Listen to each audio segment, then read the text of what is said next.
Hey everybody, it's Mark, Dr. Deadwax, and it's time for day 47 of the post-inter-Thanksgiving inbox challenge, addendum edition. This is the rare limited record store day collectible version in green plaid. Delete after watching. Today's numbers were picked by Big Star 1000, Bruce. G'day, mate! And Fred picked 5 numbers, and we're going to do all 5 records. But Fred, I cheated a little. I mean, the inbox challenge is technically over, legally over. I'm no longer obligated to follow my own rules. So today when I pulled your numbers, there was a couple dogs in there. So I kept one of the dogs and I ditched one of the dogs. And there's a record that I've gone by like 4 or 5 times and I've had for a while. And I just wanted to listen to and check out because, you know, I assume it's awesome. And I thought, you know, you would be someone who probably already has this record and you would like this record. So I have melted this one in. But I'm not sure if I'll type what it was out front. I just might say Sean Cassidy and Sean Cassidy's greatest hits, and then you'll just jump over it and you'll miss it all. Anyway, today I'm drinking Hop Sun from Southern Tier. This is a seasonal wheat beer. This beer was made in like 1922. I don't know. This beer was made in like May or April, so it's probably long past its time. But it's a wonderful light wheat beer. Reminds me of summer. So, first up is Ronnie Hawkins. Ronnie Hawkins. This is self-titled. This record is from 1968. I bought this for $1 in that junk shop. I bought that Rush record that's in garbage condition that's still worth like 130 or 140 bucks. This is just another one of the ones I bought to distract it. I was buying that one. This one is in horrible condition. This is on the gold Yorkville label. You know, this is in the inbox, and I honestly swear I've done this record before, but it was still in the inner sleeve, and I don't know if I put it back in the crappy inner because I wasn't going to keep it. I don't know what the hell's going on, but this is back when Ronnie Hawkins post the band, his involvement with the band. So we all know the band came from the band that used to back Ronnie Hawkins, and then Dylan stole them away when Dylan wanted to go electric. Well, this is 68, so this is past all that. My God, I know I've said this in a video at some point. Anyways, this is a complete and utter piece of crap. It's totally trashed. It's unlistenable. But it was still worth it to distract from the fact that I was buying a $150 Rush record. The next record, and I swear I've shown this too. This is a record I got in trade from LJ. Ella Fitzgerald, the Cole Porter Songbook. LJ did this great jazz series where he showed like every jazz record in his collection, and they were awesome. I love them, and I watched them all. And I was an avid commenter on them. And he at the end he showed some records that he didn't want, and he showed a bunch of the Ella Fitzgerald songbooks on Verve, and he showed Hot 5s or Hot 7s from Louis Armstrong on Columbia original pressing. So I said, you know, I'll trade you for some of those. I said, I'd trade you for the Ella Fitzgerald Cole Porter, because I think this is the best of her songbooks. And her songbooks are where she just does an entire record of standards by certain people. And Cole Porter is one of them. And I think she does an Irving Berlin and others. Anyways, he writes on this note that he enclosed. Enclosed is your reward for enduring and supporting my jazz chronicles. Enjoy. Time to jump, jive, and wail all night long in that great big state above Michigan. Sorry, New York. LJ. So we have a running joke there. I told him before he sent me either of these that he should listen to them again because but he said he did, and he didn't like them, so we made the trade. I sent him something from Kiss and some other stuff. I don't know what the hell else I sent him. I don't remember. But anyway, this is fantastic. This is on Verve. And these... oops. Now, the original pressing of this was Ella Fitzgerald sings the Cole Porter Songbook, or sings Cole Porter, or something like that. Now, this is called the Cole Porter Songbook. It's the exact same music, but it's a later pressing.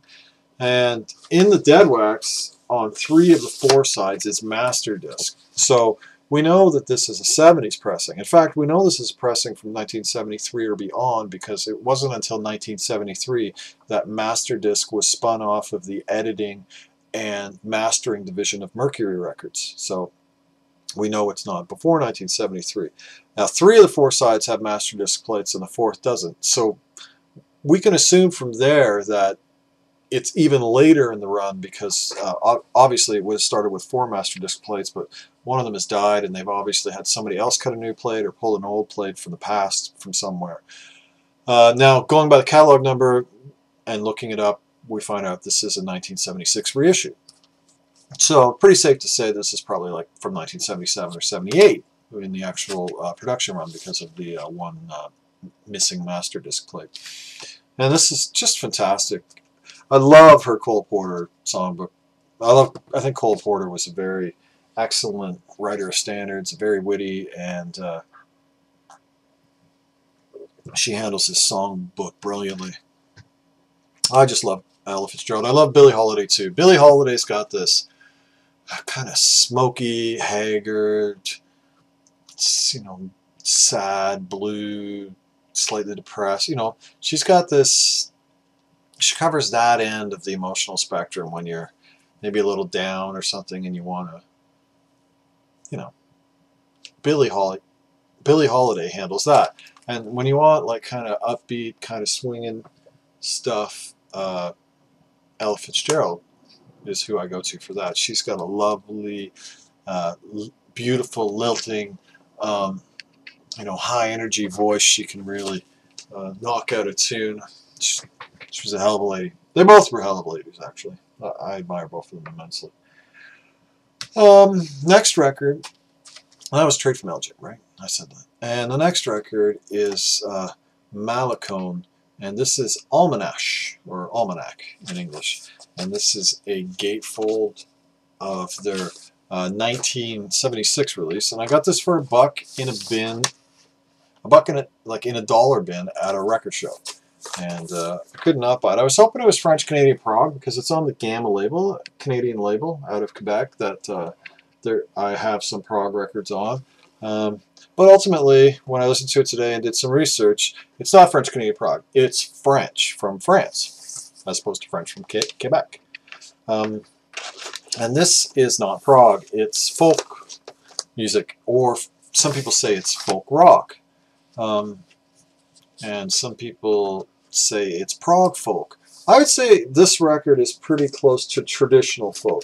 It's really well done. I enjoy it immensely, actually. It's very well done. And so it's Almanac. It's the story of the 12 months of the year. It comes with a little almanac that 12 songs covering 12 months. The songs are traditional French and traditional Quebec songs. I have no idea what they were singing about. They were probably singing about making cheese, making love under apple trees.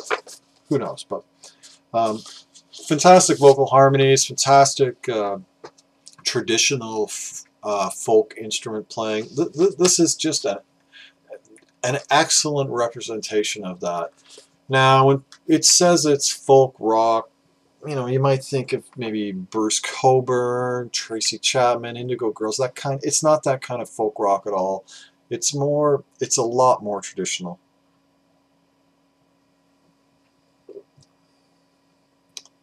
I think I'm getting a tan with that summer beer. But it's excellent. I really enjoyed this. Now, they have a record that's supposedly more of a concept than this, although that record came out, I think, after this, or the second one after this. So I'm going to keep my eye out for more Malicorne, or Malicorne. Malicorne, I'm saying it wrong. Of course I am. You've heard me speak French. It's horrendous. Out of respect for Fred, I have not spoken French, but I have spoken Australian. And equally as well as I speak French, probably. And the next record, that has SNB-BK in the Deadwax. So SNB means we know it was mastered at Sabine Nelson Brunet, which was a gentleman who owned a mastering company in his own name, And there's -BK, which means that's the signature of whoever did the actual plates, because by 1976, when that record came out, he was no longer cutting, or by that point he was cutting very few of the plates. He was too busy actually running the business. The BK, I don't know who it is. There is a master disc mastering engineer who signs his initials BK, who is Bill Kipper, but I have no proof as of yet that Bill Kipper ever worked for SNB. If I ever do, I'll let you know. Next is David Earle Johnson, Jan Hammer, and John Abercrombie, the Midweek Blues. And this is a record on Plug. Now, Plug is a private press label. And here's the label. It's very simple. And you might kind of, it's very familiar to a label I showed back on day 5 called PM. And back on day 5, I showed a record on PM called Elvin Jones on the Mountain. Fred, I don't know if you were around back then. Maybe you were in France at the time. So I don't know if you saw that one. But if you didn't see that one, you should go back and watch day 5, and especially for the Elvin Jones on the Mountain. It's a fucking monster of a record. It's kind of, you know, jazz, fusion. It's just Jan Hammer's on it. A fantastic bass player, his name escapes me, and Elvin Jones. Now that's available from PM Records online.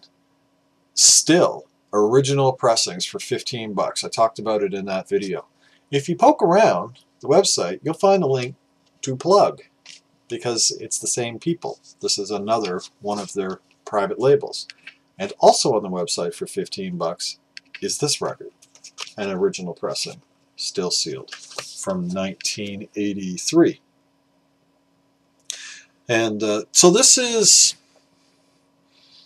blues fusion, blues jazz fusion. This definitely has some blues in it, but it also has a lot of fusion and a lot of jazz. It's, you know, the blues is very far to the fusion jazz side of things. So this is not traditional blues at all. This is jazz fusion with a slight tinge of blues. This is really good. It's not as good as the Elvin Jones record, but I'd still highly recommend it. And if you can get both of them shipped to you for 30 bucks plus whatever the shipping is, original pressings, I think anybody out there who sees it should go for it. Now in the Deadwax's, there's initials PN.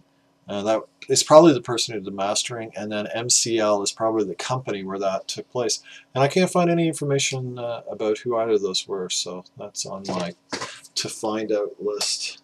And I paid $6 for that in a store. I got that a couple months ago, and you know, another great record, another blind buy, private press, white label, basically record that I only bought because, you know, look at the players: Hammer, Abercrombie, and the other one with Hammer and Elvin Jones. I bought them both the same day in the same place. So now this is the record I snuck in because there was like just some, it was just some piece of garbage that, you know, you've seen the crap that's in my inbox, Fred. You told me to get rid of it. Well, it was one of those. And I thought instead I would talk about a record from 1973 from Germany.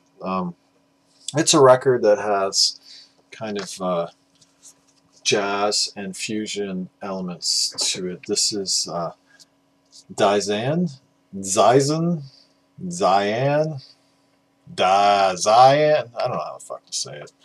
Anyways, Time Machine, and this is an original pressing on Bellophone, Bacillus Records. This is German, of course, for it to be an original. And it's not going to focus, but it says it's stereo and quadro, because this record came in like a stereo quadraphonic mix. And if you had a quadraphonic needle, you could play it in quadraphonic. And there's the beautiful Bacillus Records label. Bellophone's label is traditionally just a very deep, almost royal purple. So, and this is just a gorgeous, gorgeous, gorgeous Dixieland Farm pressing,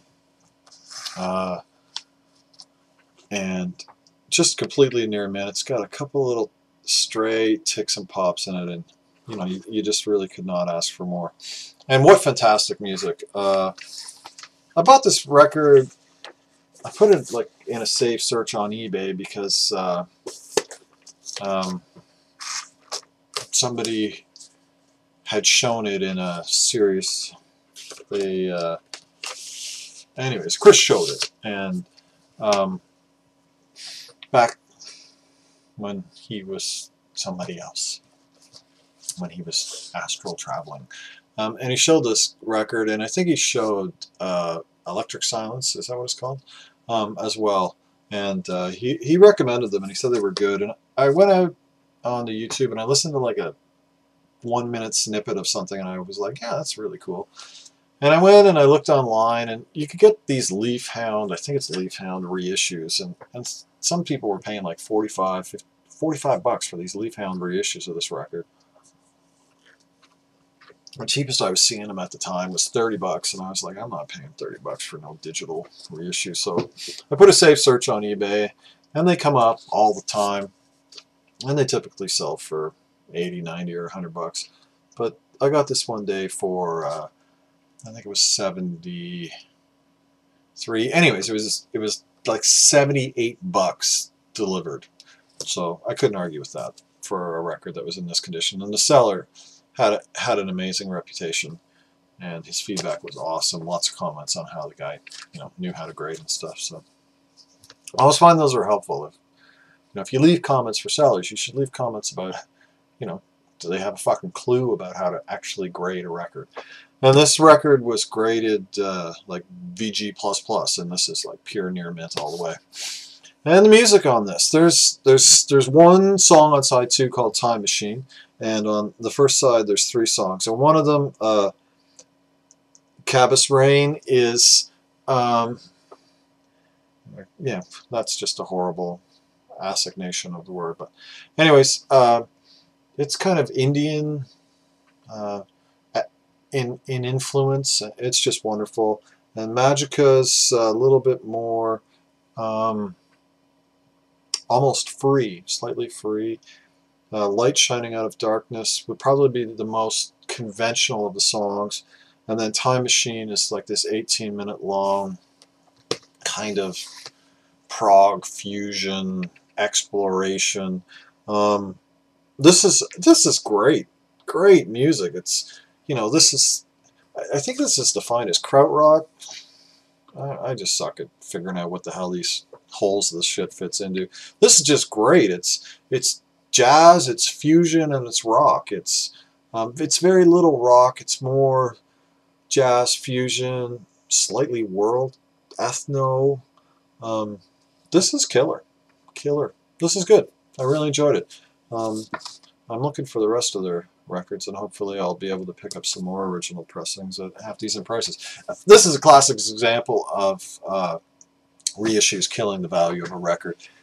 Before those Leaf Hound reissues came out, this was selling for a shit ton of money, and now they sell for less than 100 bucks. I think somebody got one recently off eBay for closer to 50, which is, you know, way better than what I paid. It's, you know, that's a third less than the 72 I paid for this. So Dzyan Time Machine, I can highly recommend this. This is just gorgeous. Find yourself an original. Don't listen to a CD. The Midweek Blues. This is great. This is unplugged. Go out to the web, find yourself this, buy this, and Elvin Jones on the Mountain together for 30 bucks. They're original pressings. They're still sealed. They're still out there. Malicorne, Almanache. It's good stuff. It's folk music, so that's not your bag.